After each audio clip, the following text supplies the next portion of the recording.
Thank you, Wael, and I would like to thank the organizing committee for inviting me to this great meeting. So I'm going to be talking fast because I have a lot of grounds to cover.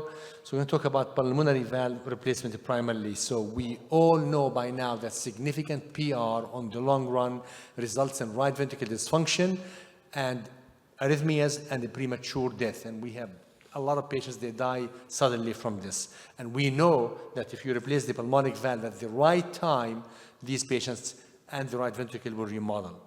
So if you send a patient to our colleagues, the surgeons here, to replace a valve, they'll say, we'll use a homograft or a cloth tube with a valve or the Contegra, which is the bovine jugular vein. Unlikely that they will use a prosthetic valve, a metallic valve in the right side because of the fear of the thrombosis. On some patients, of course, they may receive bioprosthetic valve. All of these, their mode of failure, either stenosis or regurgitation, or sometimes combined procedure. Now, when I sit with a patient or the surgeon sits, they ask you, how long will this valve last? Again, you can see here for xenografts, it's about 10 years, and for homografts, 16 years. In reality, it's much less than that, and I'll show you a paper on that. Each time you send them to the OR or the operation, there is morbidity and definite mortality, because these are repeat operations, and with the fourth repeat, you can see mortality of 13%, which is very high. This paper was published by a cardiac surgeon. Unfortunately, he passed away 3 years ago. Famous guy, Jim Twiddle, looked at his 100 homograft patients. And you can see in the black here, after about 4.5 years, 25% of the patients already had re-intervention on their homograft. And in red, almost half the patients had homograft dysfunction. So when we say to the patients, oh, it's going to last you 10 years, 15 years, quite honestly, it's not true at all. Now, pulmonic valve is funny. It's just like the tricuspid valve. Indications when to replace this. However, we put our heads together and we came up with guidelines initially in 2008, and then we improved it in 2007. The bottom line, I'll just give you the brief of it. Obviously, if you have a patient with severe PR and symptoms, people agree you should replace the valve. The problem, majority of these patients, they are asymptomatic because they're leading sedentary life. They don't exercise enough or anything. So you ask them, how are you doing? We're doing okay. So for these patients, you need objective data. And the objective data is from the MRI. You do MRI, you look at the right ventricle end-diastolic volume, right ventricle ejection fraction, and the regurgitant fraction. If the volume is more than 140 ml per meter square, which is almost double the size of normal, that's severe. The regurgitant fraction has to be at least 35% or more, and the RV ejection fraction less than 45 to 50%. Also, one additional criteria now we pay attention to it is the QRS duration, because these patients, majority of them, they underwent right ventricular tract reconstruction, so they have bundle branch block, and the QRS duration is long. So if the QRS is longer than 180 millisecond, that's a harbinger for sudden cardiac death because of ventricular dysrhythmias. Assessment of PR, it's complicated, but obviously you start with physical exam, EKG, echo, CT, MRI, and finally cardiac cath. The echo, we all know, is the gold standard nowadays to assess the PR. You can look at different things, the ratio of the width of the regurgitant jet, whether there's holodiastolic retrograde flow, Doppler estimates of the regurgitant fraction, right ventricular ejection fraction, which is very difficult to assess by echo, LV function, because interventricular dependence is very important, because you are in a certain cavity here. If the right ventricle keeps getting bigger, it's going to impinge on his friend, the left ventricle. So that's important to assess. Estimation of the RV pressure from the TR jet, localization of the obstruction, and of course, Doppler images. So these are images here looking at color Doppler, free PR. You can see that wide jet.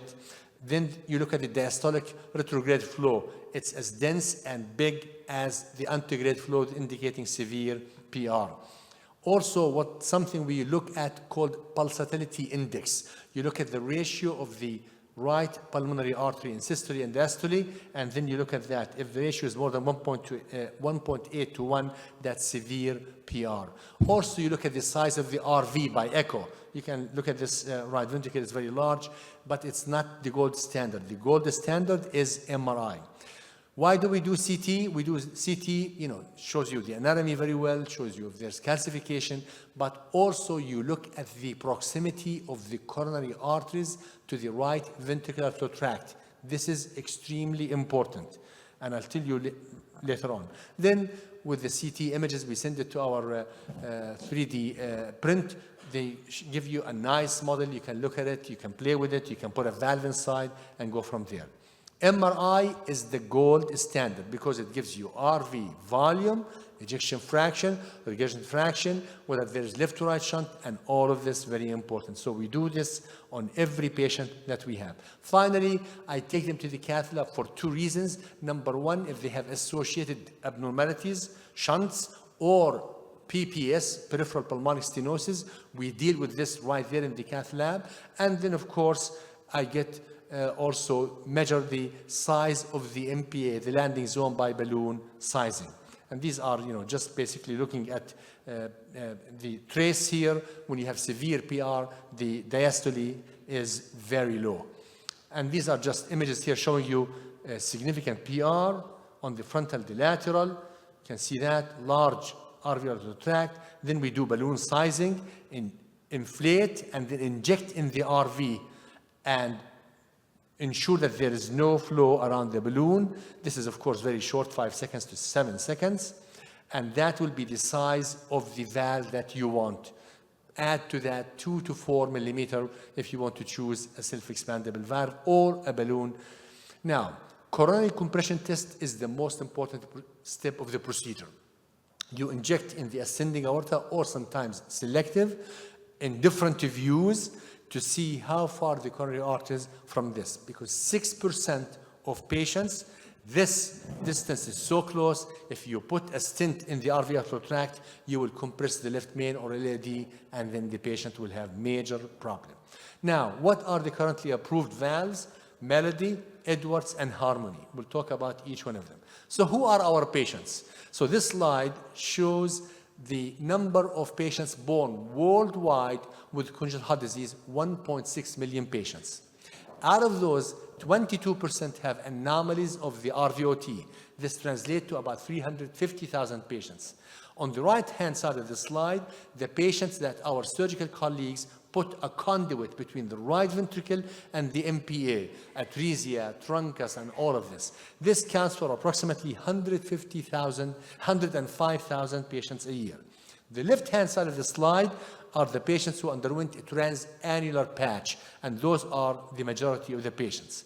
Melody valve, Philippe Bonhoeffer, a pediatric cardiologist originally from Germany, went to the slaughterhouse, harvested the jugular vein of cows, came and sutured the vein, which has a valve in it, into a stent, and then went and put it on a balloon, and the rest is history. It was the first transcatheter valve done in history. So it's not, I love Alain Crepier, and God bless his soul. He did the first TAVI, but it was Philippe before him who did the first valve implantation in humans. This is the bovine jugular vein, and the stent is what we call CP, Cheram platinum stent, is radio opaque. The delivery system is the bib balloon, balloon in balloon, 2 balloons inside 1 balloon, an inner balloon and an outer balloon. This is for accurate placement. This slide, the time history, 2000, the first implant when he was at Necker in Paris, and then in 2010 the FDA approved the valve, and as I said, the rest is history. The results are good. The valve is available only up to 22 millimeters. So if I have a conduit less than that, that's the valve of choice and the only valve. If I have something larger than this, I don't use this valve. I go to my next valve, which is the Edwards Sapien. And I was, the first one in the US to implant the pulmonic valve in 2005 in the humans, using the same technology of the aortic side. The valve is available in different sizes. You are all familiar with that. Now, how do you pre-select your patients? a big list here, as I mentioned of them. You know, you need to do all the physical exam, echo, chest x-ray, EKG, and all of this. And you need to look at the operative note, make sure what size homograft the surgeon put, because this will help you in the choice of a valve later on. Baseline assessment are listed on the slide here. Equipment, you need to have everything you need in the cath lab to execute safe procedure, and more important, if you get into complication, to bail you out. So dissection is not uncommon in this procedure because these homografts are very calcified. You open them up, even with covered stents, they dissect and they may rupture. So having stent grafts in your lab or in the vascular lab or the IR lab, but close proximity to you is important. You have to have all sorts of stents, delivery sheaths, high pressure balloons, guide wires, stiff, super stiff, and ultra stiff to allow you, because nothing harder to get from the groin to the pulmonary arteries, especially in patients with weird anatomy. I did a patient 3 days ago, actually, 61 years of age, with situs inversus totalis and LTGA. Extremely difficult, if not impossible, to get from the groin to the pulmonary artery, and I could not. So I had to go from the IJ. So you have to have all sorts of equipment to go there. I like to do the procedure under general endotracheal anesthesia in the cath lab, so that you will not have to worry about the airway. Let other people worry about that, and then focus on the procedure. I know that you guys in TAVI, minimalist approach, that's fine and good because they're fragile and sick, but in congenital heart disease, you need to worry about the procedure itself. Get vascular access, usually right groin, femoral artery, femoral vein. The left groin, I get the femoral artery and the femoral vein. So we need to use 2 veins, and then you do full hemodynamic assessment and angiography, and do not forget coronary compression testing. And then you do the sizing, and then you choose the balloon that the valve that you would like to implant there. So for the balloon expandable valves, Sapien or Melody or my valve, which I will later talk to you about, we choose a valve 2 to 4 millimeter larger than the balloon size, or if you know the homograft size, as big as the homograft. And sometimes we have the ability to expand even the homograft or the contegra larger than when the surgeon put that, but you have to do that gradual and slow and careful.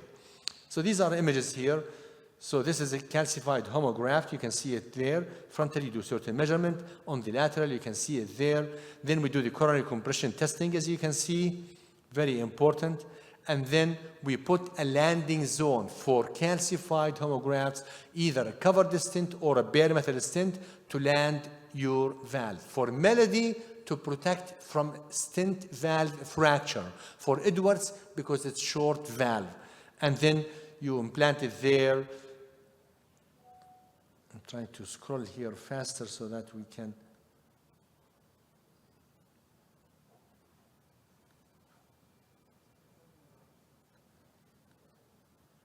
And then you implant the valve in the middle of it. So it's really straightforward procedure.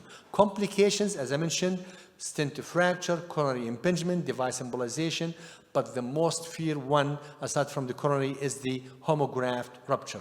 Infective endocarditis is also important. That's why in my patients, before we do this, we send them to the dentist to make sure that they don't have any issues with their teeth, because majority of infective endocarditis either from the teeth or from acne. So make sure to examine your patient fully. Now, this patient had a Ross procedure and Tyrone David procedure, so they reimplant their coronary arteries. So these are high-risk patients for coronary impingement. When you do angiography like this, the left main looks great. On the lateral, it's suspicious. So that's why biplane looking at the coronary arteries is important. In this patient, it turned out when each time I inflate the balloon, the left main gets smaller and smaller. So I had to do IVAS on this patient in the same procedure to look at the left main coronary artery. And you can see here, when you inflate the balloon, you can see on the lateral only, the left main got smaller. On the frontal, you look at this, it's wide open. So if I did not do IVAS and confirm that and implanted the valve there, my patient would have had a problem. Thank you. Finished my talk? No, I did not finish, but excuse me, guys. We need to continue the talk, please. sorry for this. So now moving to the left side of the slide is the self-expandable valves. Take your time, Dr. Hijazi. Take your time. That's okay. We'll rush. We have many valves available to us: the venous P valve, the Harmony, another valve from China, Pulsar valve from Korea, Altera adaptive pre-stent. This is a self-expandable stent with no valve inside. So you implant it to reduce the RV arthrotract, then you implant the 29 millimeter sapien valve, and of course the MI valve, because now it comes in larger sizes. Venous P valve is the one approved in Europe now. It is self-expandable, nitinol, covered by porcine pericardial tissue, and the leaflets are also porcine pericardial tissue. We did first in human in 2013, and we published that. This is an example of actually this kid from UAE, from here. I took him to Amman, Jordan, before the approval and did his valve there. You can see his right ventricle in diastolic volume 204, severe PR, frontal lateral, and we implanted the right size venous P valve after we did appropriate balloon sizing, coronary compression testing, and all of this with excellent results. So there is the balloon sizing. There is a good waist on the lateral as well, and coronary compression testing.